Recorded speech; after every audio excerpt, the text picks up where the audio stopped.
अस्सलाम वालेकुम, welcome back to my YouTube channel. उम्मीद करती हूँ कि आप सब खैरियत से होंगे और आपकी दुआ से मैं भी बिल्कुल ठीक हूँ। तो मैं सुबह सहरी करके सो गई थी। उम्मूमन ऐसा ही होता है कि मैं सुबह उठती हूँ, तहज्जुद पढ़ती हूँ, सहरी करती हूँ और फिर उसके बाद मैं नमाज़ पढ़ती हूँ और फिर सो जाती हूँ और उसके बाद मैं 10 या 11 बजे उठती हूँ। फिर उसके बाद सारा घर का काम करती हूँ। तो आज मैं उठी थी 10 बजे।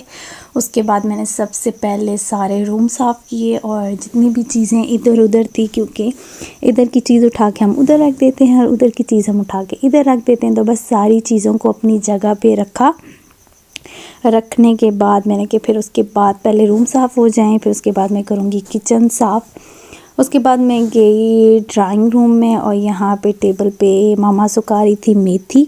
अच्छा, ये मेथी कैसे सुखाते हैं? हमेशा रूम के अंदर रख के सुखाते हैं, धूप में नहीं सुखाते। इसकी वजह ये है कि ये धूप में सुखाने से पीली पड़ जाती है। तो इस वजह से जब भी आप कोई लहसुन, हरा प्याज या मेथी कुछ सुखाना चाहते हो तो आप उसको साफ़ करके अंदर किसी रूम में रख दो और उसमें सुखाओ, तो वो अच्छे से सूख जाएगी। उसके बाद मैं आई किचन में और किचन में थे ढेर सारे बर्तन। फिर मैंने सारा किचन किया साफ़ और किचन साफ़ करने के बाद मुझे मिल गया था सुकून। उसके बाद मैंने सारे रूम में का झाड़ू लगाने के बाद यहाँ पे फ़र्श धो लिया था। उसके बाद मैं गई छत पे ये देखो हमारा प्यारा प्यारा पुदीना, जो कि काफ़ी टाइम से ख़राब था और अभी नया नया बारिश, क्योंकि लगातार जब से रमज़ान पड़ा है लगातार बारिश हो रही है, तो इस वजह से पौधे भी फ्रेश हो गए हैं। तो यहाँ पे लगा हुआ था टमाटर, ये है नींबू और ये है हमारी मुर्गी जिसने दिए हैं 9 बच्चे। तो बस यहाँ पे मैं आई थी देखने के लिए कि मैं भी देखूँ कैसे हैं छोटे छोटे बच्चे। और यहाँ पे 9 बच्चे थे, जिनमें से 3 की गर्दन पे बाल ही थे, तो उसको हम अपनी ज़ुबान में कहते हैं गटनांगा। तो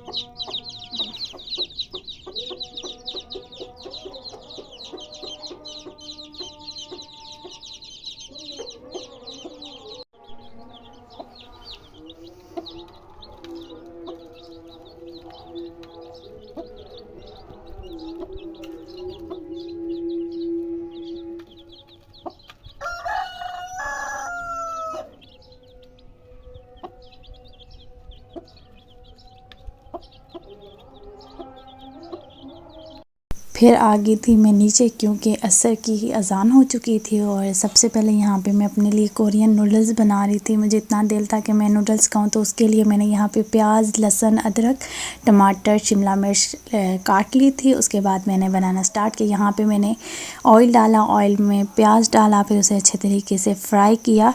फ्राई करने के बाद मैंने इसमें डाला लहसुन अदरक का पेस्ट, फिर उसे भी थोड़ा सा फ्राई किया और सारी यहाँ पे सब्जियाँ टमाटर, शिमला मिर्च और मटर डाल दिए थे। और उसके बाद यहाँ पे मैंने सारे मसाले डाले। मसालों में काले मिर्च, रेड मिर्च, नमक, सूखा धनिया, सूखा ज़ीरा और मैगी का मसाला डाला। और उसके बाद मैंने इसमें डाला पानी और फिर डाल दी थी मैगी।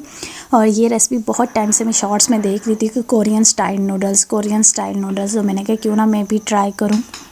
तो इस वजह से मैंने यहाँ पे सबसे पहले अपने लिए मैगी बनाई थी और मैगी बहुत यमी बनी थी, बहुत ज़्यादा यमी बनी थी। और ये मैंने इफ्तार के बाद खाई थी और बना पहले ली थी, क्योंकि उस टाइम मैंने कहा था कि बनी होगी तो बंदा खा लेता। उसके बाद यहाँ पे मैंने एक दफ़ा शॉर्ट्स में ही देखा था कि स्ट्रॉबेरी को डेयरी मिल्क की कोटिंग करो और फिर उसके बाद उसको खाओ तो बड़ा यमी होता है। तो बस मैं भी यहाँ पे वही कुछ कर रही थी। यहाँ पे मैंने डेयरी मिल्क ले ली थी और स्ट्रॉबेरीज़ ले ली थी, क्योंकि सीज़न है स्ट्रॉबेरी का, तो इस वजह से हर घर में स्ट्रॉबेरी तो अवेलेबल होती ही होती है। तो उसके बाद मैंने एक ग्लास में पानी रखा गरम, उसके अंदर एक प्लेट डाली और उसके अंदर मैंने डाली थी डेयरी मिल्क। तो जैसे ही प्लेट गरम होना शुरू हुई तो हमारी डेयरी मिल्क भी मेल्ट होना शुरू हो गई थी। उसके बाद जब मेरी सारी डेयरी मिल्क हो गई थी मेल्ट, उसके बाद मैंने एक एक स्ट्रॉबेरी को यहाँ पे चॉकलेट में डिप कर लिया था और फिर उसके बाद मैंने इसको रख दिया था फ्रीज़र में रखने के बाद रिज़ल्ट बहुत ही अजीब आया था। रीज़न ये था कि हमारी चली गई थी लाइट और जितनी भी चॉकलेट इस पे स्ट्रॉबेरीज़ पे लगी थी वो सारी मेल्ट हो गई थी। इतनी देर में यहाँ पे मैंने बनाई थी अपने लिए इफ्तारी एज़ यूजुअल जो हमारी होती है, दही बड़े, पकोड़े और फ्रूट चाट और जूस। तो इस वजह से मैंने इसकी कोई रेसिपी रिकॉर्ड नहीं की। तो बस यहाँ पे हमारी इफ्तारी हो गई थी डन। फिर हमने रोज़ा खुल गया था और फिर उसके बाद हमने की इफ्तारी। और उसके बाद जो मेरी चॉकलेट थी फ्रिज में रखी थी, उनकी शक्ल कुछ ये हो गई थी। रीज़न यही है कि लाइट चली गई थी तो सारी चॉकलेट स्ट्रॉबेरी से उतर गई थी। उसके बाद इफ्तारी के बाद यहाँ पे मैंने बनाई थी छट। अच्छा, हम अपनी ज़बान में से छट कहते हैं। अगर किसी को मैदे का मसला है या कोई ऐसा वैसा मसला बीमार है तो उसके लिए ये बेस्ट होती है। इस वजह से यहाँ पे हमने ऑयल में लहसुन अदरक का पेस्ट डाल दिया, फिर उसे ब्राउन किया, फिर थोड़ा सा पानी डाला, हल्दी और काली मिर्च ऐड की है क्योंकि स्टमक का मसला था। तो इस वजह से यहाँ पे वो कहते हैं ना मरीज़ों वाला खाना, तो ये मरीज़ों वाला खाना है। तो होती बहुत मज़े की है, हम भी खा सकते हैं आम भी, लेकिन वैसे अगर कोई बीमार हो तो उसके लिए स्पेशल बनाओ क्योंकि वो ज़्यादा मसाले नहीं खा सकता। तो फिर उसके बाद हमने पानी ऐड किया मसाला बनाने के बाद। फिर यहाँ पे हमने 2 कप दूध ऐड किया, फिर इसे थोड़ी देर उबालने के बाद इसके बाद एंड पे हम इस पर मेथी ऐड कर देंगे और हरा धनिया और हरा प्याज ऐड कर देंगे। और उम्मीद करती हूँ कि आज का व्लॉग आपको पसंद आया होगा। और अगर आपको मेरा व्लॉग अच्छा लगे तो लाइक कीजिए, कमेंट कीजिए और दोस्तों के साथ शेयर कीजिए। अगर आप मेरे चैनल पर नए हैं तो मेरे चैनल को सब्सक्राइब कीजिए। Thank you.